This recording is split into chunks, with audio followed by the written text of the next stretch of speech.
Hello, my name's Michael Conneely, and this is a presentation on the energy of one of the planets in our consciousness, Ketu, the south node of the moon.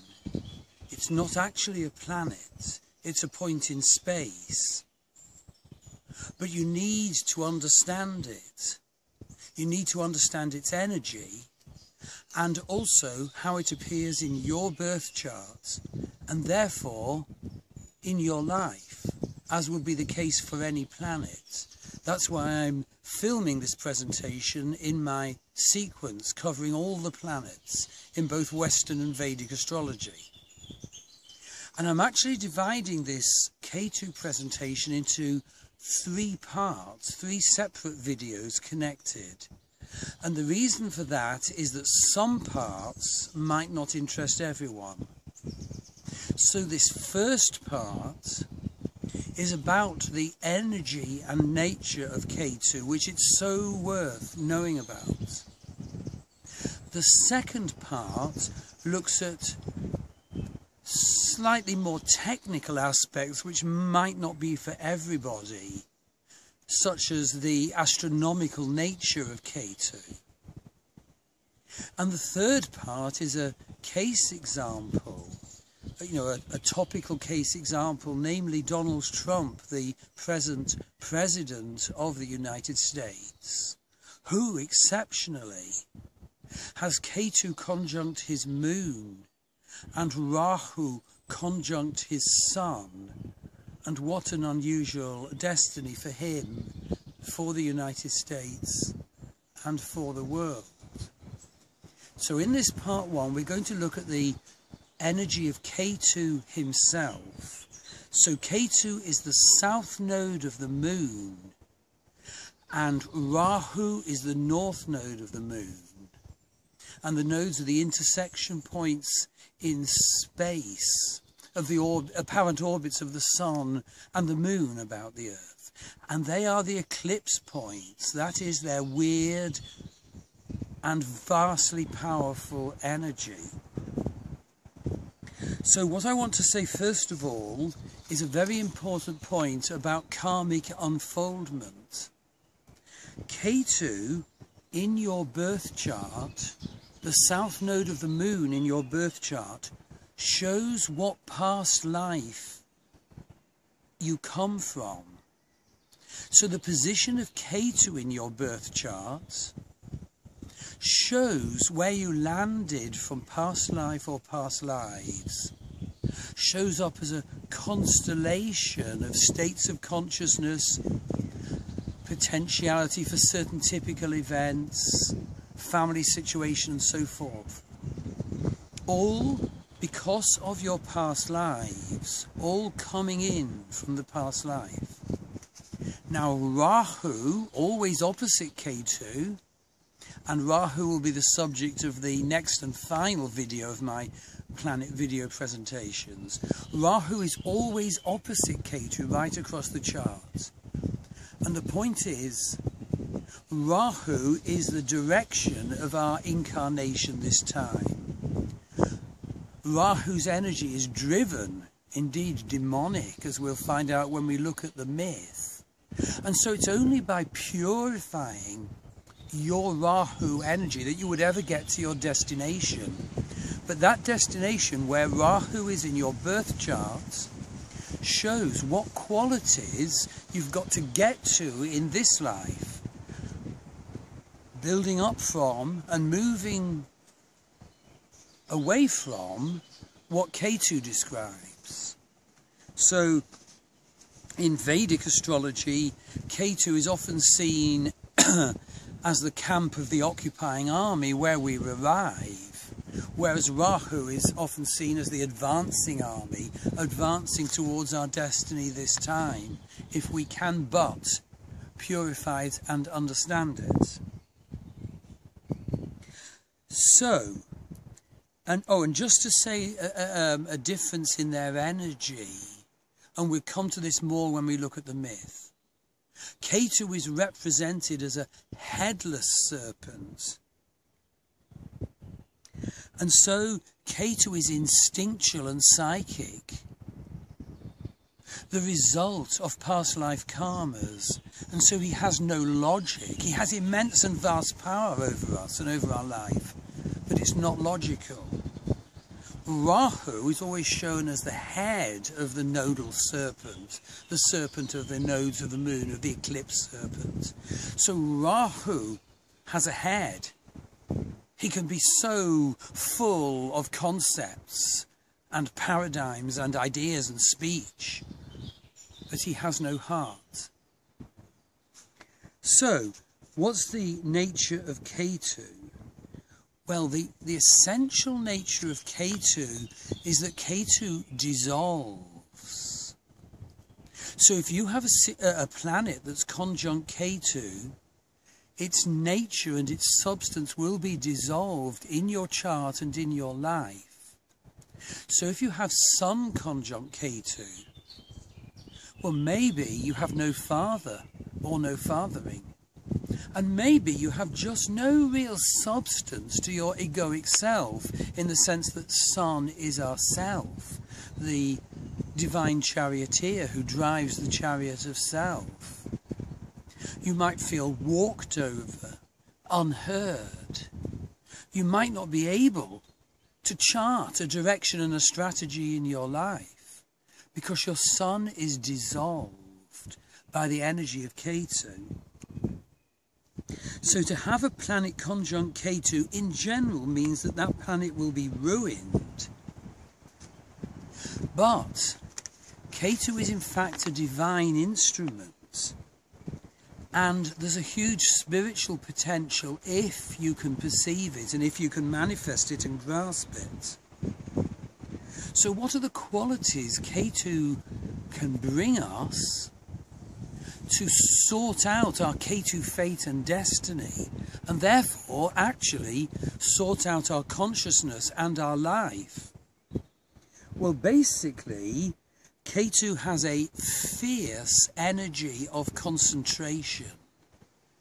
He's mystical, he's psychic, he's unclear, he's inchoate, he's difficult to grasp, and yet within that immense cloud of unknowing is fierceness beyond belief. He has a powerful, even terrible perception, and you can pretend it isn't there, but you'll never really sort out your life script. You'll never make a success of your life. And so he manifests through intuitive and often psychic awareness and openings. So Ketu conjunct Jupiter, for example, can be very intuitive and is a good indicator for being a good astrologer. So if you can learn Ketu's lessons, you can ultimately do well with the planet that Ketu conjuncts, and in the ordinary worldly sense, ruins, at least initially in your life, but hopefully not for the fullness of your life. So in this sense, Ketu, as described in our birth chart, as experienced in our life, can liberate us. So Ketu can on occasion even boost the manifestation of the planet he conjuncts. But Ketu is a headless serpent. We'll be looking at the myth later on. And he's instinctual, so he's very hard to get to know, especially at first, especially in this culture, which purports to be sort of ergonomic and rational and organised and academic. Because Ketu is so elusive, Ketu creates a pervasive atmosphere in your destiny and in your life, which is disconnected from the material solidity you actually think, and this culture thinks, is life. So, for example, I mentioned that Ketu in conjunct the Sun may have no father. Well, Ketu in the 4th house may have no mother, no roots. That can be your destiny, and Rahu would describe what you're supposed to do about it. So, Ketu calls us to the spiritual realm, and then to apply the perceptions and lessons of the spiritual realm in the whole of our life. But how does he do it? Well, he can do it through openings and inspirations, but often he does it through apparently odd and weird events, because we think we're living the life that our parents told us we should lead, that this culture says we should lead, that our job says we should lead. And of course, to a certain extent, that's a load of rubbish. And so Ketu brings in odd and weird events to throw you off your, in fact, false course. There can even be sudden disasters and meltdowns and openings. Ketu will create doubt and disturbance. He'll tinge your whole rational landscape of this world with the light of his other world. And until you develop the maturity and spiritual perception, Ketu can actually increasingly leave you devastated and bereft if you fail to understand, if you fail to develop the perception, if you fail to do something about it. So, Ketu has a psychic effect on us, like Rahu, the North Node. And so, it's hard to understand. Why am I experiencing this? You can be really puzzled and devastated. And another important thing is that Ketu is very sharp and critical. So if you have Ketu conjunct Moon, you can just lash out the criticisms. You can tell people where they're going wrong. You can say, that's it, I'm off. I'm not taking your failures to do this, that and the other anymore. And of course, what you actually need to be doing is sorting out your own critical nature, how you use that critical perception and what you do about it. Otherwise, you go from one lashing out to another, and we all know people who do that. And so to have Ketu conjunct Moon affects mother issues, emotions and consciousness arising therefrom. And until we develop spiritual management of our consciousness and our emotions, which is much easier said than done, and there are many wrong ways of doing it, we can feel really puzzled and devastated. And so to have Ketu conjunct a planet can make us very willful and argumentative or critical around the manifestation of that particular planet. Well, I'd like to mention a couple of examples. Ketu conjunct Neptune is very intuitive, particularly if it's in the 12th house. And if that 12th house is in the Vedic sign of Virgo, that therefore would be the intuitive healer. Oh, and just to mention a transiting example, Ketu's been transiting in the heavens through Shatabhishak lunar sign, Shatabhishak Nakshatra. In fact, conjunct Neptune. So the whole world has been receiving an increase in psychic perception and psychic energy until just recently, when Ketu moved into the next Nakshatra, Dhanishta. You know, a major change in what our consciousness is being offered in terms of energy. So, Ketu conjunct Mercury, well, that plays very weird games with Mercury communication, organisation, concepts, IT, post, etc. It sucks the bottom out of the Mercury world. But the purpose of that is to make us more careful of the Mercury principle. Indeed, maybe we weren't careful enough in previous life. And it'll be magnified if Mercury is retrograde as well as conjunct Ketu. Oh, and this can include siblings possibly as an indication for Mercury.